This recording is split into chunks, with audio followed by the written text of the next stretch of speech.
Hello বন্ধুরা, জ্ঞানজ্যোতি coaching সেন্টারের পক্ষ থেকে তোমাদের সকলকে জানাই আরও একবার স্বাগত। আজকে আমার আলোচনার বিষয় হচ্ছে বেদ বা বৈদিক সাহিত্য সম্পর্কে। তো বিষয়টি শুরু করার আগে তোমাদেরকে একটু বলে দিতে চাই, তোমরা যারা আমাদের কোচিং সেন্টারে এখনো যুক্ত হওনি কিংবা যুক্ত হতে চাইছো, তারা কিন্তু উপরে দুটি নাম্বার দেখতে পাচ্ছ, 6295916282 এবং 7076398606। এই দুটি নাম্বারের মধ্যে কিন্তু যে কোনো একটি নাম্বারে যোগাযোগ করে আমাদের সঙ্গে যুক্ত হয়ে যেতে পারো। দেরি না করে কিন্তু আজকের বিষয় সম্পর্কে আলোচনা শুরু করছি। দেখো, বেদ বা বৈদিক সাহিত্য, এই যে অতীতের যে বিভিন্ন ঘটনাগুলি রয়েছে, এগুলিকে জানার জন্য ঐতিহাসিকরা যে সমস্ত তথ্যের উপর নির্ভরশীল বা নির্ভর করেন, সেই নির্ভরযোগ্য উপাদান তথ্যগুলিই কিন্তু হলো ইতিহাসের উপাদান। এবং এই উপাদানগুলিকে কিন্তু দুটি ভাগে ভাগ করে আলোচনা করা যায়। একটা হলো সাহিত্যিক উপাদান এবং একটি হলো হচ্ছে প্রত্নতাত্ত্বিক উপাদান। এই যে সাহিত্যিক উপাদান রয়েছে, এই সাহিত্যিক উপাদানকে আবার দুটি ভাগে ভাগ করে কিন্তু আলোচনা করা যেতে পারে। একটি হলো দেশীয় সাহিত্য এবং আরেকটি হলো যে বিদেশি সাহিত্য। তো এই যে দেশীয় সাহিত্যের কথা বললাম, এই দেশীয় সাহিত্যের মধ্যে একটি অতি গুরুত্বপূর্ণ উপাদান রয়েছে, সেটি হলো এই বেদ বা বৈদিক সাহিত্য। তো এই যে বেদ রয়েছে বা বৈদিক সাহিত্য রয়েছে, এই বেদ বা বৈদিক সাহিত্যকে কিন্তু চারটি ভাগে ভাগ করে আলোচনা করা যেতে পারে। কি কি দেখো, একটি হলো ঋগ্বেদ, তারপরে হলো সামবেদ, তারপরে হলো যজুর্বেদ, তারপরে হলো অথর্ববেদ।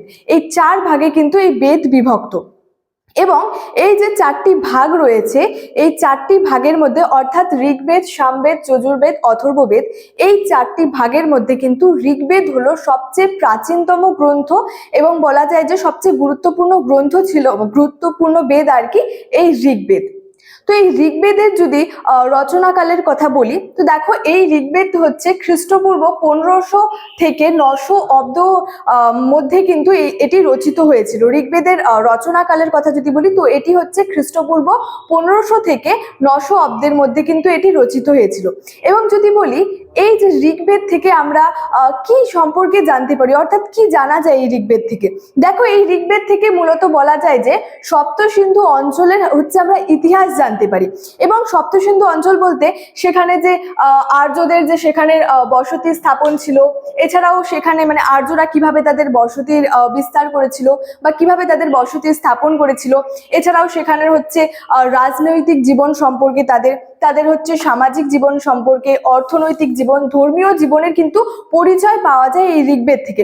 অর্থাৎ ঋগ্বেদ থেকে আমরা সপ্তসিন্ধু অঞ্চলের ইতিহাস জানতে পারি এবং সেখানে এটাও জানতে পারি যে কিভাবে আর্যরা বসতির বিস্তার করেছিল, তাদের রাজনৈতিক জীবন সম্পর্কে, তাদের সামাজিক জীবন, এছাড়াও অর্থনৈতিক ধর্মীয় জীবন সম্পর্কে কিন্তু আমরা বিস্তারিতভাবে জানা জানি।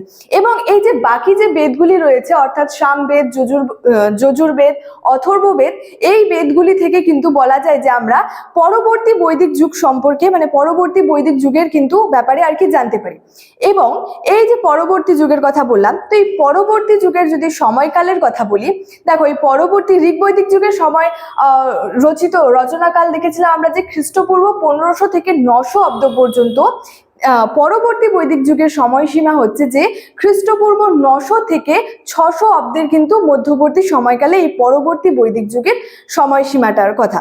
এবং এই পরবর্তী বাকি বেদগুলি থেকে আমরা পরবর্তী বৈদিক যুগের হচ্ছে যে আর্যদের যে সেখানে যে সম্প্রসারণ এবং আর্য অনার্য যে সংস্কৃতির মিশ্রণ, এছাড়াও সেখানে পরবর্তী আর্যদের যে সামাজিক অবস্থা থেকে শুরু করে তাদের রাজনৈতিক অবস্থা, তাদের ধর্মীয় জীবন সম্পর্কে কিন্তু আমরা বিস্তারিতভাবে জানতে পারি।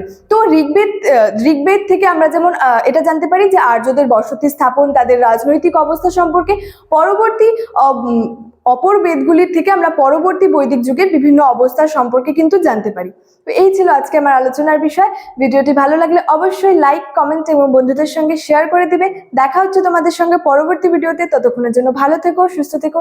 Thank you so much. Thanks for watching.